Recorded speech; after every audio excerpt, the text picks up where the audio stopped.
Hey, how have you been? Hey, how's it going, guys? I'm Paradoxic, and welcome back to Marvel's Agents of S.H.I.E.L.D. This time we're on season 1, episode 10, titled The Bridge. And the last one, which was Repairs, was an interesting one, I think, so far. And people in the comments have been pointing out as well, so far each episode has been catering towards actually team building and like slash character building. And one person pointed out in the comments that it's actually been a nice, neat little pattern of one of each episode, be it like after at least the first three episodes, like each episode being an episode that caters towards a specific character's backstory or their own kind of personality or just who they are as a character, in order to actually set up for them working more and more as a team, which is a really really nice pattern to actually to catch on to in the series. But from here on out, I'm believing from here on out, we should be getting into the meatier, the juicier stuff of this season and seeing everything that the writers have to offer in terms of the season arc and what the story is now. Now that we've had plenty of time to get to know each of the characters and fall in love with them and all of that stuff. But yeah, we're on to episode 10, titled The Bridge, and in the last one we met Hannah Hutchins, who was supposedly the supervisor of a particle accelerator experiment, and who had a secret admirer in technician Tobias Ford, who would kind of purposely loosen a few bolts here and there to try and get her to come down and see and inspect the place so that he could spend time with her. But the last time he did that was definitely the last time the entire experiment actually ran, because everything blew up, people died, and he inherited the power of teleportation. And then she got blamed for it all. And people thought, and I think she was presumably a telekinetic, but like before we found out about Tobias, she was presumably a telekinetic, because anytime she was in a stressful situation, things would go flying off the shelves, and a police car got rammed into a fence and all that stuff. But it later turns out that he was the one operating the strings behind those particular scenes, and he was trying to get he was trying to get people to leave her alone, because he saw that people were harassing her because of the explosion, and because people died, like they lost their loved ones and friends and whatnot. So he had been pulling even more strings behind the scenes and trying to get them to leave her alone, which didn't work. But yeah, so he was he was kind of phasing in and out of worlds. He was trapped. He was trapped between Earth and another world, that like an alien planet that he referred to as Hell. Could be the way it actually looks, like it's hellfire and red skies and whatever, or something else entirely. But he was like phasing in between worlds, so teleporting in and teleporting out and stuff. So that's pretty much how he was doing his movement and all of his trickery. But yeah, so he was a secret admirer. He had a crush on Hannah and wanted to spend more time with her. So he purposely, I mean, I said it then, I'll say it now. Regardless of who you're trying to romantically pursue, that is not the way to do it. You do not damage the environment or the equipment you work with in order to get the person you have a crush on to try and come down. I mean, I'm not saying it would be anything as severe as this, because I mean, say if you're working in like an office, I mean, or it could even be if you're working in an office, like if you damage like a stapler or something and someone else tries to use it, that backfires and jams a staple into their veins. And I'm probably exaggerating that one, but still, you get what I mean. That is not the way to romantically pursue anyone, boy or girl, whatever. It's not the way to romantically pursue anyone. You actually go up to them and you talk to them and all that stuff. I mean, from his position, I guess there was a kind of like a hierarchy issue to it. Like, she was the overall supervisor, so she had that kind of management position, whereas he was just a technician. So for him, he probably had that confidence issue overall. But then, given that their jobs would overlap in awkward ways as well, he probably thought this was the best case scenario. Like, oh, I damage a few things, loosen a few screws and stuff, and then she comes down. I can spend more time with her, and then never actually talk to her, and just wait for something big to happen. But yeah, that was a whole thing that went on. And of course, with that episode was also catering to the member the member of the team we had yet to properly meet, who was Melinda May, the lovely badass Melinda May. And we'd heard we've heard the characters, mainly Fitzsimmons, calling her the Cavalry every now and then, but we've never really known why that is. But we saw it in that episode. After reminiscing about their own adventures in the academy, in the Shield Academy, I believe it was the Shield Academy. But after reminiscing about their own kind of adventures through academics, Fitzsimmons came to the conclusion that they had only ever been pranked, but they had never pranked anyone else. So since Skye was the most obvious, she was the newcomer to the team, so she was the freshman technically. So they took the opportunity of her ignorance or her lack of knowledge on May's history as an opportunity to prank her by basically making her out to be a female John Wick, telling them about Bahrain and 20 men and 2 pistols and a horse and everything like that, and then Ward kind of filtered that down into the truth, but then left some stuff out, but then took out the horse and made sure that was out of the story. And then later on when they were all trapped in the rooms, Coulson fully unveiled the truth to her that she had no weapons, and it was meant to be a welcome wagon mission with her and Coulson, but things went wrong, and she had to go in alone to rescue the hostages and take out the men, and then everything she saw and everything she had to do changed her forever. She came out a very, very different woman than the one who went in, and like Coulson described the woman who went in, she was open and welcoming and warm, and I think at this point it's fair to say she is warm towards the team. She's gotten to know the members of the team. She's been sleeping with Ward, but she's come to care about the members of the team, and she cares about what happens to them. She wants to be with them. She wants to help them, but in general, she still has that kind of cold exterior up and ready for any kind of situation or any new people. But Coulson did say that she wasn't always like that. That there was a time she would have been more reminiscent of someone like Skye or something, like someone who was warm and welcoming and open, and someone who you could actually talk to. Coulson still goes to her for counsel every now and then, but she was a very different person then. So now she has changed for. I don't know if we can say better, but I don't want to say worse either. But she's changed. She's a changed woman. But that was the final episode to aid in character building. So hopefully from here on out we see everything the team are up against this season, or at least a little snippet. I don't know if we're going to have any returning things like Centipede. We haven't seen them in a long time. Centipede come back. Raina could come back to represent them. We could see anyone. I think so. Someone did point out the timeline thing in this as well. Obviously when the show starts, it takes place during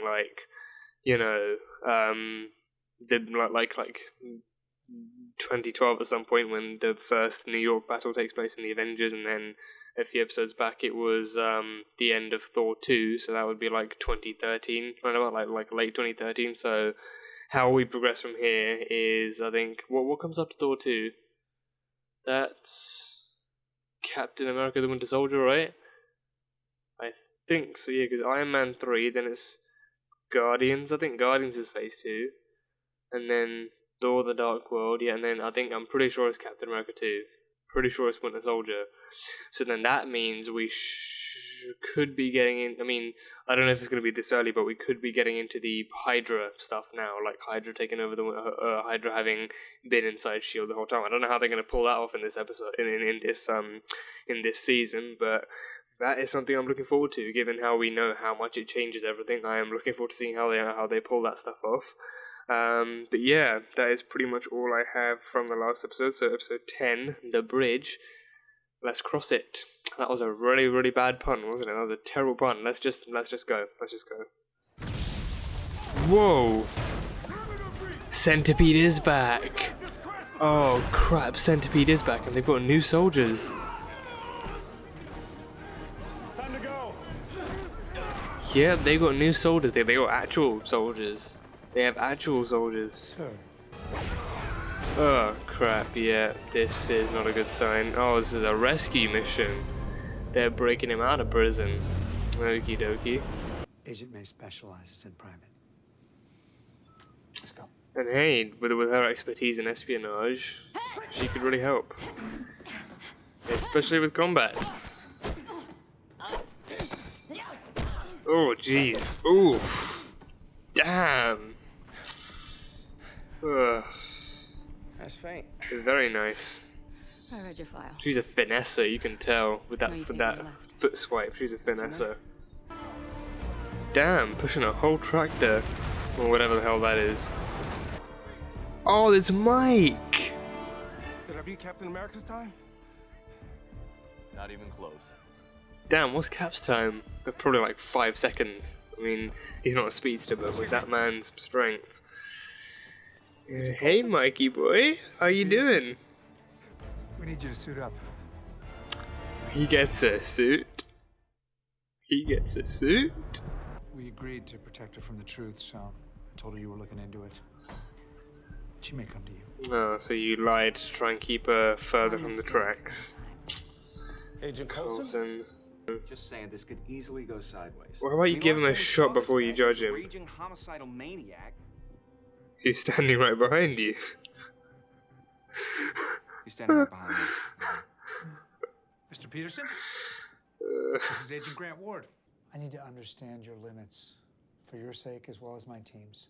It's a reasonable thing, Mike. The lab's downstairs. Yeah. I have to put away They'd want to know how well he works just to too. keep my energy up. You do know we have equipment that can take measurements, no need to do it manually. My mistake. Well, no matter, I'll send the numbers to you straight away. She can't resist at all, I can need she? measurements to build your diagnostic suit, so we... Right at the moment I was about to explode, help my body absorb the serum. Stabilize. Damn. Your weapon saved my life. Get out of town. All Really? that, it didn't even leave a scar, so. Formed and symmetrical. What are you talking? About 3 embarrassing seconds. Right. Oh, Gemma. She was a cellist. Second chair. Portland Symphony. Oh, he had a So I partner. play whenever I was in town. Right, I can tell you're really into this. I've done a lot of the heavy lifting already. Came up with a short She doesn't list. feel good lying to her. Sky. Is this why you called me? She doesn't feel good lying to her. No, The clairvoyant does not like to be touched. I wrote that down, Huh. so we don't have to hear that again. Clairvoyant. Yeah, that is a very awkward Yeah. sentence to hear, Does that mean because anything? no one likes to be But it touched means something to without them. consent. So Raina's back too then. Okay, that does make sense. Centipede as a whole is making a return. Wait, Mike only has it on one arm, right? These guys, oh jeez. These guys have it practically everywhere. I mean, I haven't seen Mike topless, so I don't know how his one works. I think it's only one on one arm. Called him on his birthday and gave him all the Heroes of New York action figures. Damn, he's collected all the Avengers? Jeez, what a bigger collection I do. All I have is a You too, cat please? pop. Is his suit ready? You said you wanted your shot. His suit's ready. Here it is. Time to suit up, baby. I won't let you down. Time to suit up, Mikey boy. What are we gonna call him? The Centipede Man? No. I think it's quite smart. How does it feel? Feels good. How does it look? Oh, okay. Comfortable. Sleek and Having simple. showers is cheating. Oh, he's in the storage container. Oh, Jesus. There he is. Yep. Haywood. Oh, crap. Oof. Nice block. Oh, that's not a good sign. Bigger punch. Yeah, I Yeah. remember. Oh, jeez. Oh, come on, mate. Come on. Oh, Christ. That's it, Mike. Jeez, dude, these guys have got kicks. Like, high kicks. Oh, damn. Just breaking the nose with the forehead. Come on, Mike. Come on. Oh! Oh, it would take one centipede to injure another. I won't say anything. I promise. No, Wait, what? please, don't do it. Oh, jeez.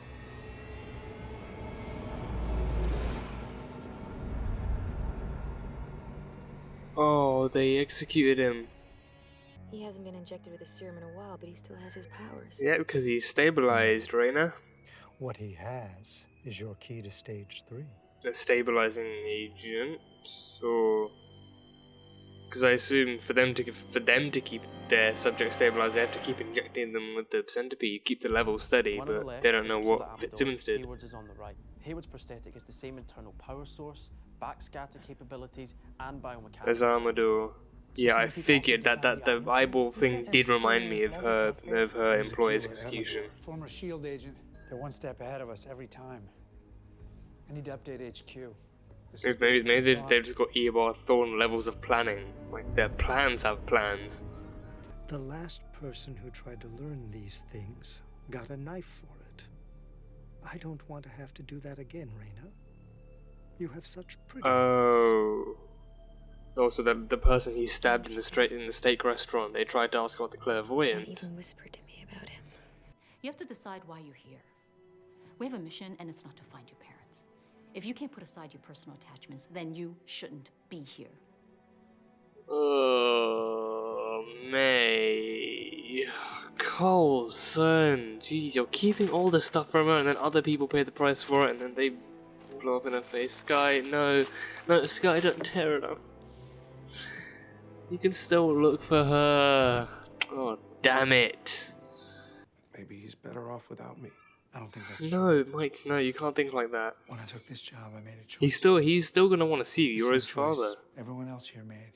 She's here right now. Raina. Where's your Aunt Mindy? It's Raina. I No. told you I could change your life. No. No. No. No. No. No. No. No. No. No. No. That is no. No. No. Raina. No. No. I promise you. We're gonna get your son back. Yeah, over my dead body, something happens to Ace. Over my dead, cold, friggin' body. That is a. I mean, it's a Raina, but that's still a dick move. That's a dick move. I don't believe I've had the pleasure. Lucky for you. I have to thank you, Mike. Oh, that wasn't the deal. Wait, what? I'm so sorry. Mike, what? Wait, what? Let me know. We asked Mike to deliver you. Wait, what? I'm so sorry. Don't be. She is the problem here, Mike, not you. She's the problem. Oh, jeez. What did she inject him with? Oh, a sedative. A sedative. Yeah, you put the tracker in the wrong person. You put the tracker in the wrong damn person. Daddy loves you so much. He's gonna go back for Coulson. Right? He's gonna go back for Coulson. Oh, jeez. Can he get to them in tow? No! No. No. No, please tell me Mike's alive. Please tell me Mike's okay. Where's Coulson? Mike. Oh, I was about to say Coulson's okay, but he's not.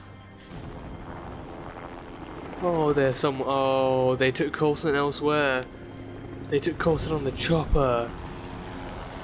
They've got Coulson on the chopper, but Mike. Mike. Oh, Ward. Okay, Ward's probably not dead. I don't know. Ward's probably not dead, but Mike.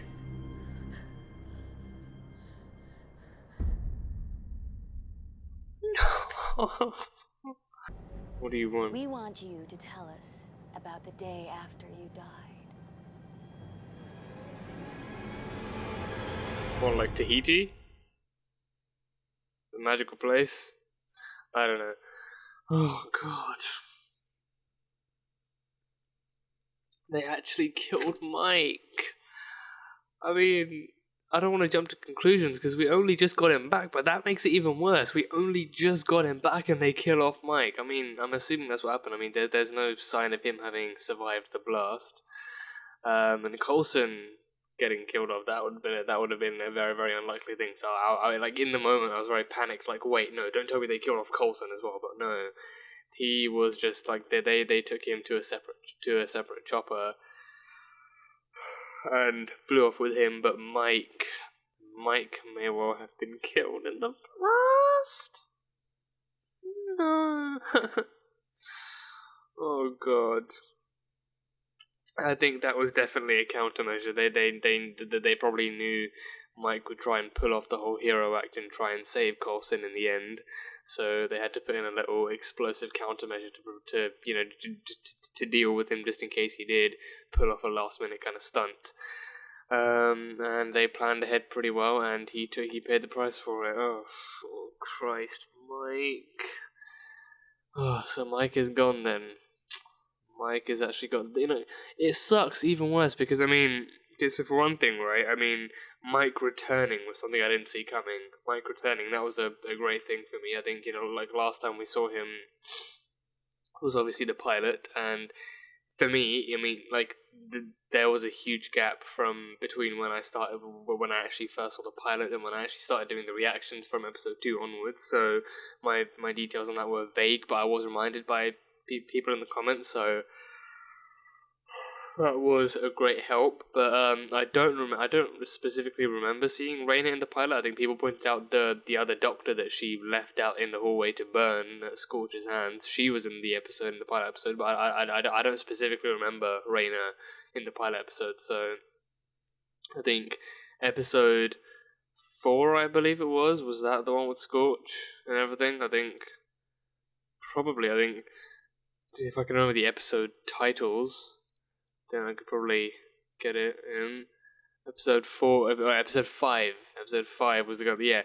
See, it's weird because I didn't start doing reactions from the pilot, so like in my head, the number, the number of the episode and the name of the episode sometimes actually skips one. So what I think is episode 4 is actually episode 5, Girl in the Flower Dress. That was the one with Scorch.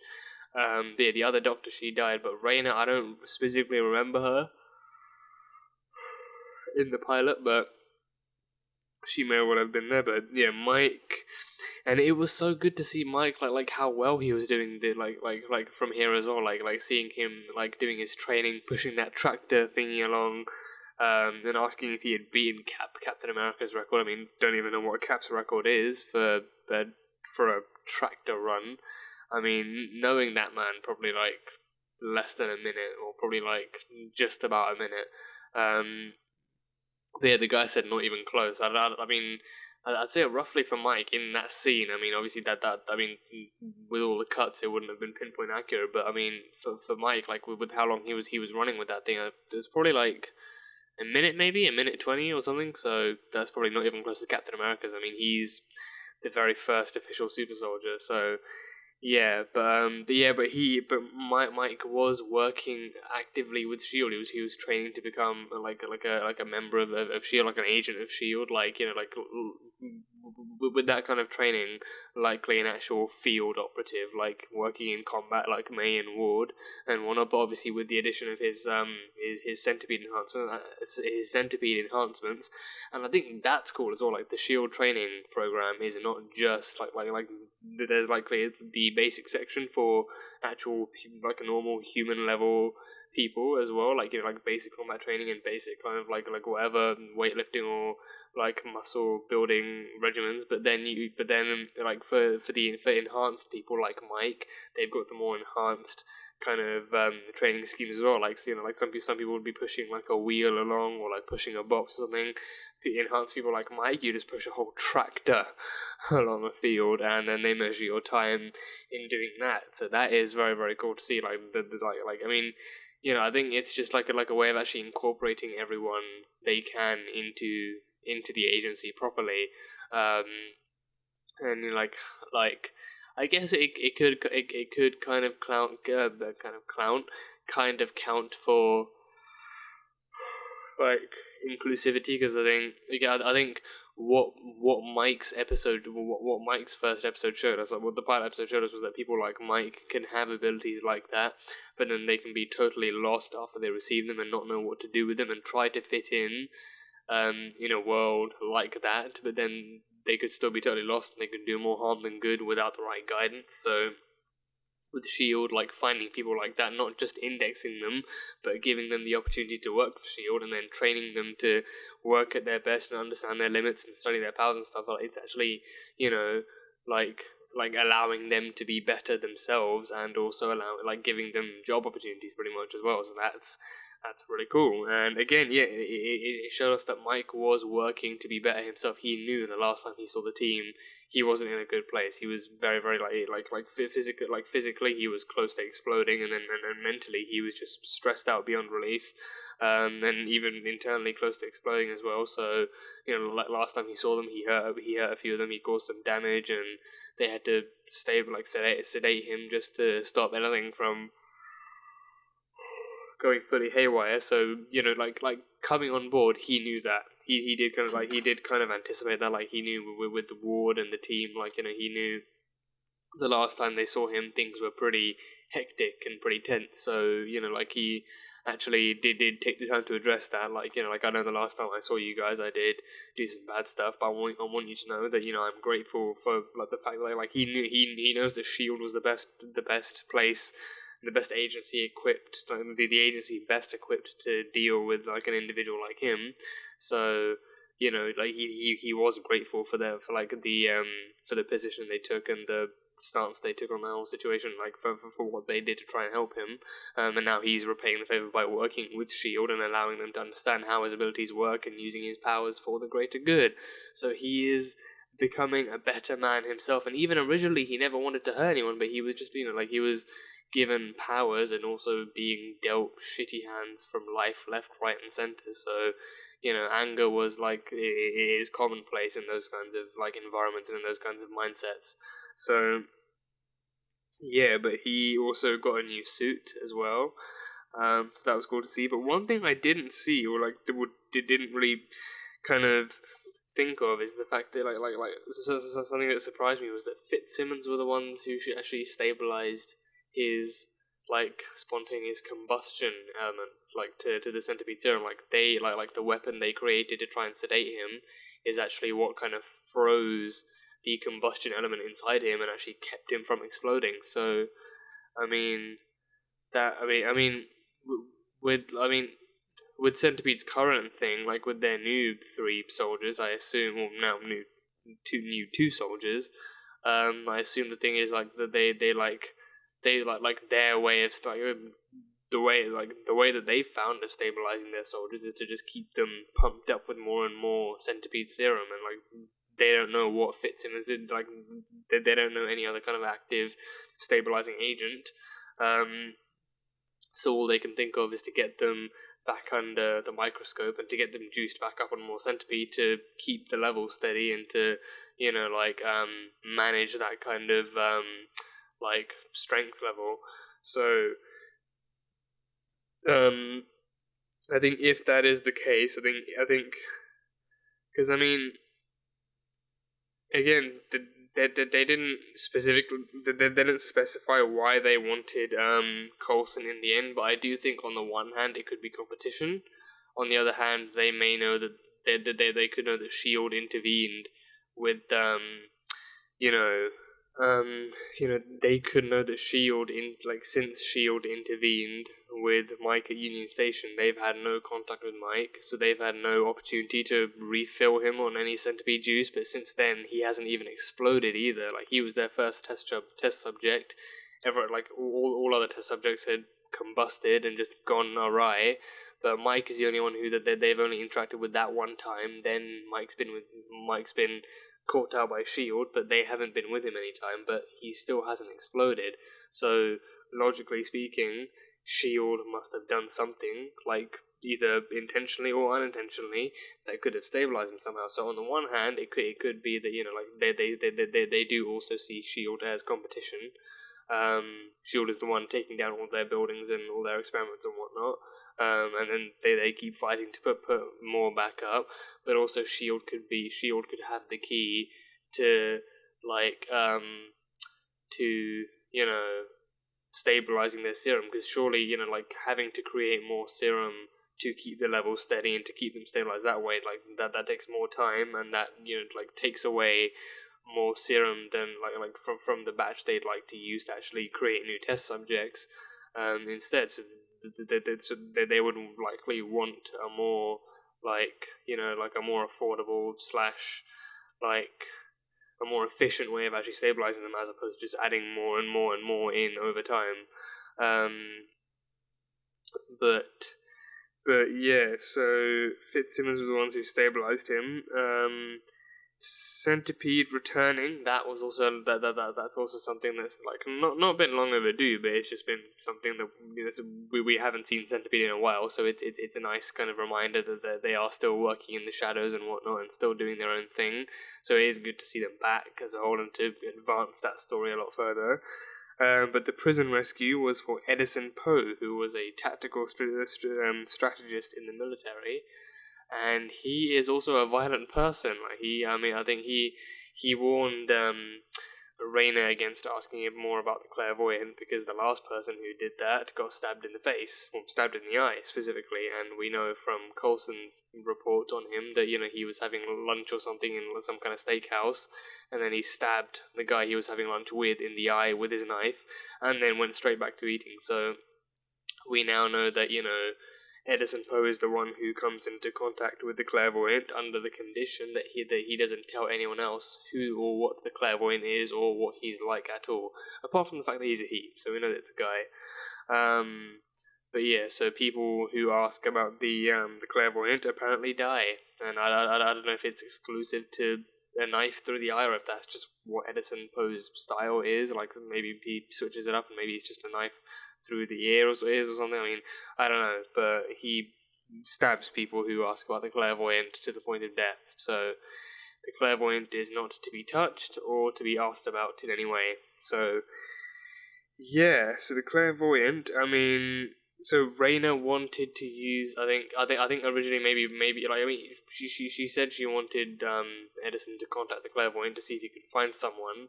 I'm willing to guess that person was Mike. I'm willing to guess it because I think,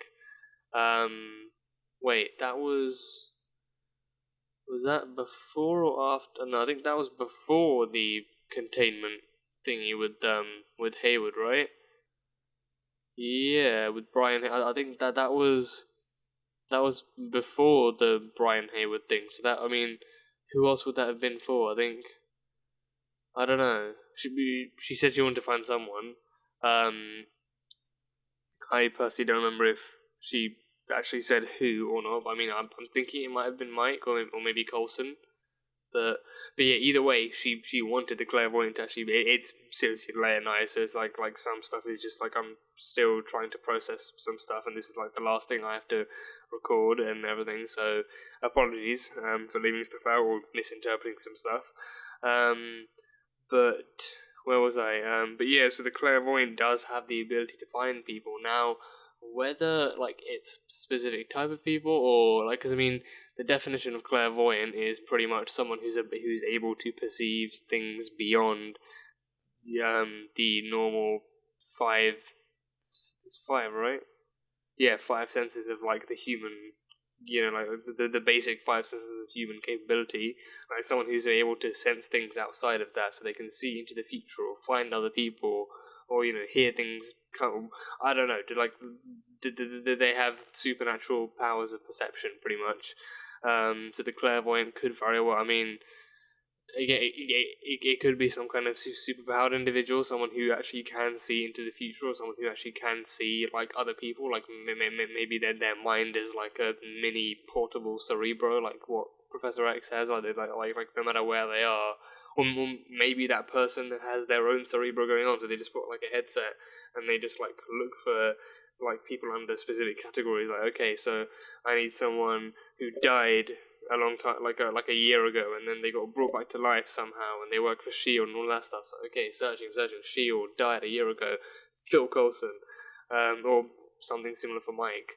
But yeah, the clairvoyant, I believe, is so if he can find people, he could. I mean, so Raina is obviously the scientist slash kind of sweet talker. She's the one who promotes this whole Centipede agenda to all the recruits they need. But Edison Poser is the tactical the strategist. So he's the one who actually controls this whole procedure and actually guides them in the right direction, like everything they need. So the clairvoyant, if he's got the ability to find people, maybe he's the one who actually helps them find their test subjects. If he can find people under a certain category, sure, they need super soldiers, so he looks for people suitable to them with some kind of military kind of background, or some kind of maybe law enforcement background, or something like that. Someone under that kind of combat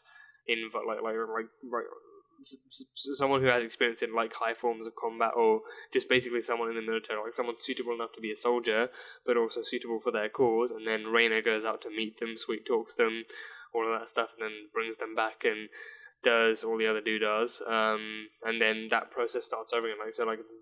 They all work in unison. Someone like Raina, the clairvoyant, Edison, they're all kind of like the three cogwheels in the machine known as Centipede.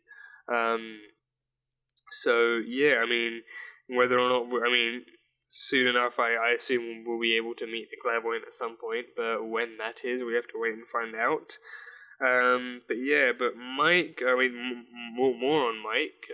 He was having trouble with his past, specifically the past that he kind of left his son to deal with, him having been all him knowing that the last time his son saw him was at the Union Station, where he was throwing people around and throwing objects around and just being angry and destructive and stuff, and his son saw all of that, and that was the last time that happened before he got sedated by the shield weapon.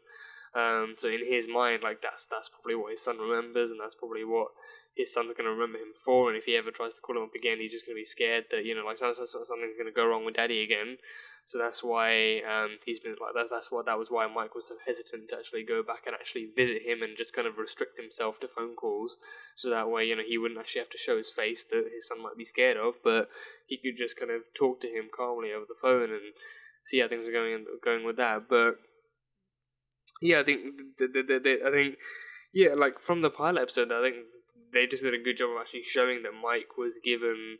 Mike was a man looking for a solution in various desperate situations, and Raina offered them to him, and then he took them up, and he tried to use them to his benefit, but then life still backhanded him in the end, and he just got the bitter end of the stick and reacted badly to it, as any normal human would. But at heart, he is still a good human being. He just wants to be able to provide for his son and give him a good, normal, happy life. But given what he's done, he is still afraid of if that's even possible, or if it's still possible despite what he's done, or if his son even views him differently now. So I think that they've done a good job of showing that at heart he is a good man, and he just wants to be a good father to Ace. So in the end, that is exactly what happened. He did get his son back, but he also paid the price for it. I actually can't believe we lost Mike. The fact that we get him back in a predominantly better and more stable state of mind. He is actually he knows who he is now. He knows what he is. He's working to better himself. He's working for a greater cause. All of that stuff. He's suiting up. He's working with the heroes for once, and all that stuff. We get a good Mike back, and then we lose him almost immediately. Well, pretty much immediately. That is so. I mean, again, I want to believe there's a chance he's still alive, because of Coulson. But Coulson is pretty much one of, if not the main character. So killing him off would be hugely it would be hugely detrimental to the way the story's going. And even Ward was shot. I think he was probably just shot and passed out due to the injury. But Mike, I think there's probably a fair chance that he actually died. So Ace still, I was about to call him Aston. Ace still lost his father in the end. He still ended up losing his father in the end, which sucks beyond belief. But yeah, I honestly can't believe that. It's just, I mean, it goes to show how ruthless Centipede are, and how like well organized they are. Like if they make a deal, they will go to the lengths of making sure that the person they make a deal with cannot backtrack on the deal in any way. I believe like that explosion, like those bombs were set to go off if Mike tried to go back after them and to take away any evidence of like them having been there as well whilst flying away in the chopper. So, God.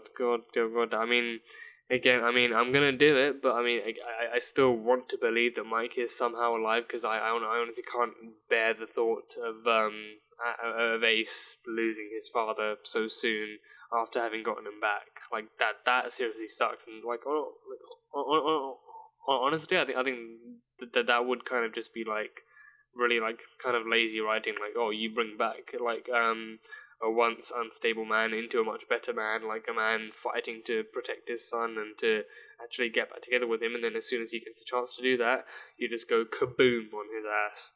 Like, that's just kind of really ineffective and just, you know, like in poor taste towards his character. So, you know, I will kind of issue a cautious RIP to Mike, but to like an RIP, I don't know how you do that thing, I don't know. But yeah, I don't feel confident about this at all. I mean, I want to believe he's still alive, like that he somehow makes it out of that explosion, that he somehow made it out, like maybe he's got burns on his body or something, like maybe he's got third-degree burns from the fire, but I want to believe he made it out of there. But just in case, I will throw out a cautionary RIP to Mike Peterson. He was a great man, a great father, a good father, just looking to support his son.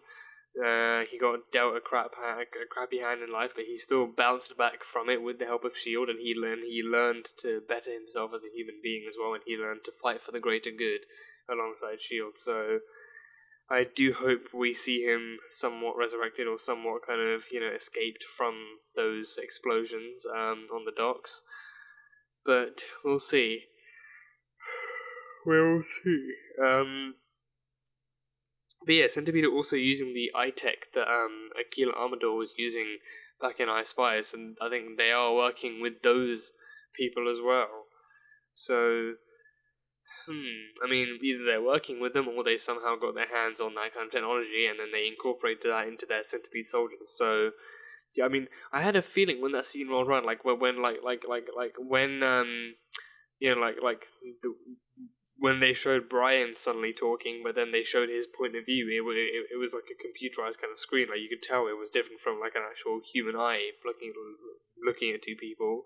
And then he kept on going. And was like, no, please don't kill me. I'll do whatever you want. I won't say anything. Don't kill me. And then I knew, okay, this reminds me of Aquila Amador's thing.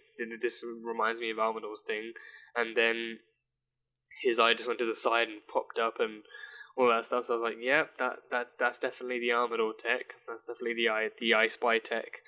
But yeah, that tech. I mean, again, that would help them to ensure. I mean, on the one hand, it would help them to ensure that, you know, like their soldiers don't betray them in any way. Like if they're outnumbered or something, or if they're captured. And if they're captured, it allows them to kind of, you know, like get rid of the liabilities, because their soldiers will always be liabilities.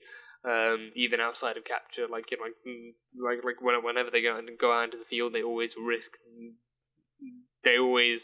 you know, take on the risk of being captured. So if they are captured, then all Centipede has to do is actually, you know, take out the soldiers, and then they don't lose any information. They can always, like, they're making more and more Centipede serum, so they can easily make more soldiers after the Clairvoyant like sends some more recruits their way, so they've literally got nothing to lose. But yeah, that's the iTech. What else? So the whole Sky and May thing. So yeah, I mean, again, Coulson. I mean, I feel like it's been ever since that. I mean, it was only that one episode. It was in the hub when we found out about like how strict the whole kind of informational security thing runs through S.H.I.E.L.D.'s database and stuff. But with Sky, like the thing with her mother wasn't even about, you know, it wasn't about the whole socialism thing she does, or freedom of truth, or anything like that. It was about her actually being able to find out more about her own past and uncover the stuff kept from her as a child, and actually figure out where she came from. Like it was more personal. She can't lie about that. She can't lie about that. It was more personal, but I think like Coulson. Like Coulson not only lying to her about the truth, but also asking May to play along was a bad thing, because from the start May was uncomfortable with it. Like she was willing to help, but she didn't want to have to lie to Sky about like the work she was doing and like helping helping Sky. Hey, even in this episode, you could tell that she was struggling with Mike being on board after the last time they had an encounter, and then Ward supposedly having provided her cover when she didn't need it and all that sort of stuff, and then of course she wants to be able to help Sky, but she has to maintain the cover that she is helping her look, and that it's not just a lie set up by Coulson to keep Sky occupied and keep her away from the truth. Like she has to maintain that cover, so that makes her feel even worse. And then she snaps at Sky, tells her that, oh, you gotta let the past go, and you gotta choose the mission before you choose your own life, and all that sort of stuff. And then she just snaps at Sky with that, and then Sky is further discouraged from actually finding out about her parents, and tears up any information she already has. So, I mean, I understood the whole informational security thing from the hub, but it's like, with him lying to her,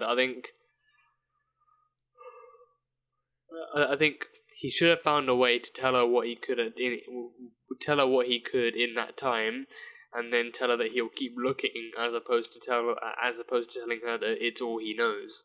I feel like that would have been the better approach. So tell her little bits and pieces at a time, as opposed to telling her one piece and then just leaving the rest of it out in the wind, and then recruiting May to join on the lie to keep her from finding the truth. To tell her stuff at a time. I'm sure the reason as to why he couldn't tell her about her mother being a S.H.I.E.L.D. agent, or being involved as a S.H.I.E.L.D. agent, is going to be unveiled sooner or later. But at the same time, it's that would have been the more logical and much more much less consequential kind of path to take, I feel. It would have hurt Sky a lot less, and it would have hurt, and it would potentially would have hurt May a lot less. Like if they knew that Coulson wasn't intending to keep the whole thing from her, he was just going to reveal small stuff one at a time, and actually see how she coped with it.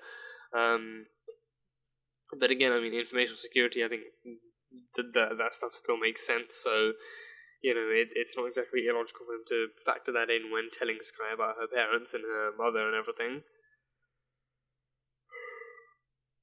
So that's that. But yeah, I think Sky's going to put it on hold for now. I think that her tearing up the pieces of paper after May scolded her, I think that was just her having an emotional reaction. I think that was her just acting angry and upset in the moment. I think later on, once they get Coulson back somehow, I think once they defeat Centipede yet again, or even take down Centipede as a whole, if that's even possible, then she will get back to the mission and actually just ignore Coulson and Sky, ignore Coulson and May this time, and actually just try and approach the topic on her own and see what she can find out, because she's probably reached the conclusion that she can't trust anyone. That's probably the conclusion she's reached now. Like May doesn't want to help her because she believes that this is too personal of a mission, and all other missions enlisted to them by HQ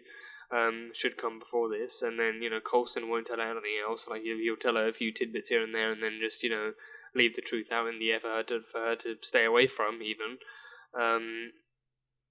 So I feel like she will definitely try and take this into her own hands, and then it will end up even worse, because she'll find out stuff that she never even figured, or find out that Coulson was both lying and keeping other stuff from her as well at the same time. So I don't know how that stuff's gonna go, but it's not gonna go well. I know that much for sure.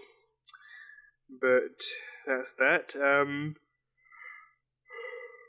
Another one, another kind of Easter eggy type thing I noticed was Coulson's ex like his ex-partner, if you will. I think I remember a reference to this in the Avengers. Yeah, like when Coulson first went to Stark Tower to try and recruit Tony for the Avengers Initiative. Like as he was walking Pepper out, she asked him about the cellist who lives in Oregon or somewhere.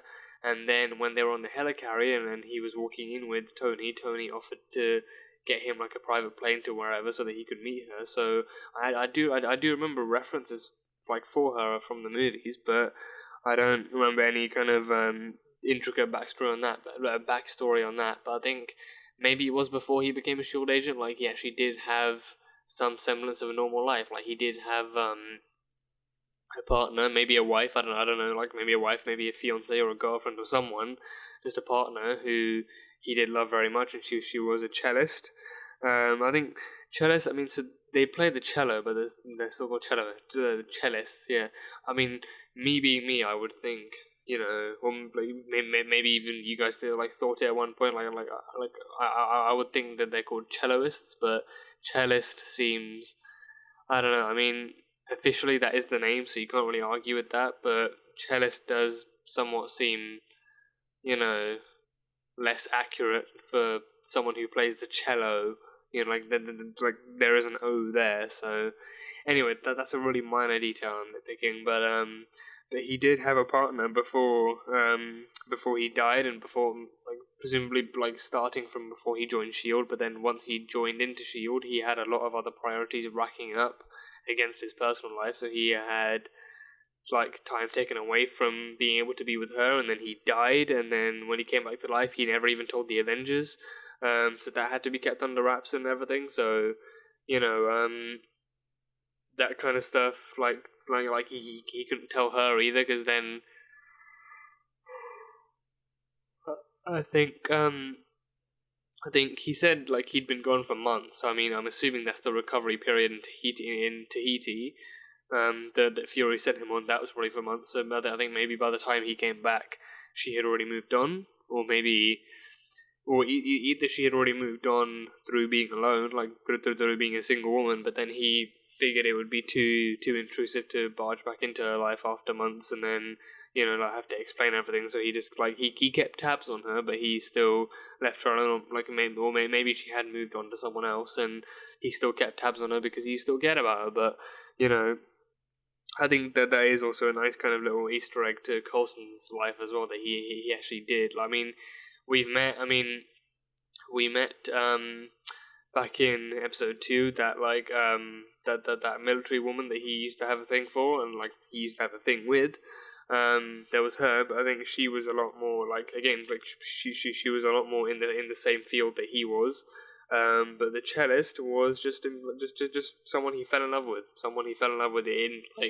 in what his old life was, and in what his life used to be before SHIELD, and death took over him, and then resurrection, you know, brought him back, and all of that stuff. So it is good to hear more about what Coulson's life used to be like.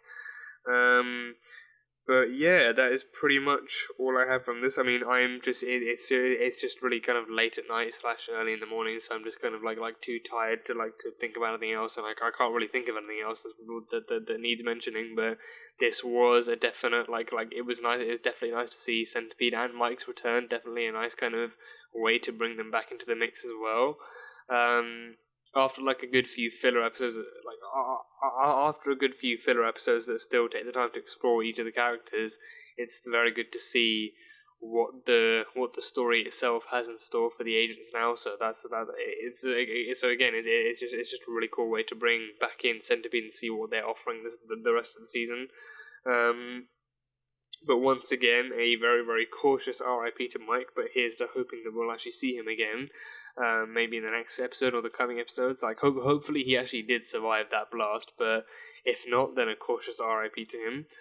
But again, that seriously sucks. I'm still kind of annoyed that they brought him back into such a good spotlight, and then and then in the end they just killed him off. It's not even like a sacrificial thing, like him paying the price, or him giving his life to, or him him cautiously giving his life to save Coulson. It's like just like you bring him back in such a good spotlight with him having a chance at being like an actual hero and actually reconnecting with his son properly, and then you take him away in an explosion. Like that's just like, I don't know, it like that just kind of annoys me. That just really rubs me the wrong way. But hopefully we will see him back in the next coming episodes. But if not, then again, a cautious RIP.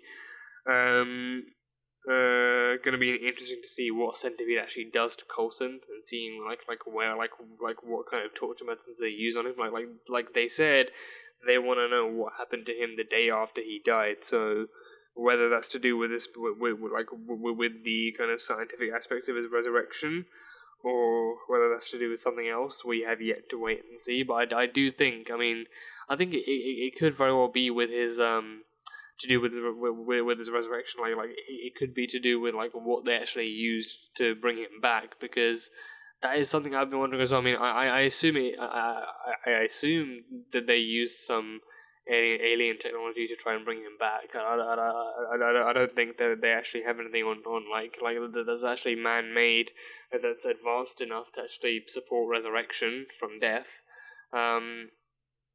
But I do think Raina is looking more for like what his recovery period was like and what they actually used to bring him back, and maybe use that for their own soldiers. So even if they do die, they can at least try and bring them back and teach them a better lesson about getting caught or whatever. But we will wait, and we will see. We will see soon enough what Raina and Centipede have in store for Coulson. And how the team actively, the team will be working to bring Coulson back, and also looking to see what the hell happened to Mike, if he is still alive. So it'll be interesting to see how they fare without Coulson. I think May will likely be charged with taking Coulson's place as like the leader of the team until he actually comes back. But then my guess is she will be using her time as a leader to like craft some kind of rescue mission for Coulson and to try and break him out of Centipede's headquarters. But we'll see. But that was pretty much it for this episode. So that was Marvel's Agents of S.H.I.E.L.D. Season 1, Episode 10, titled The Bridge.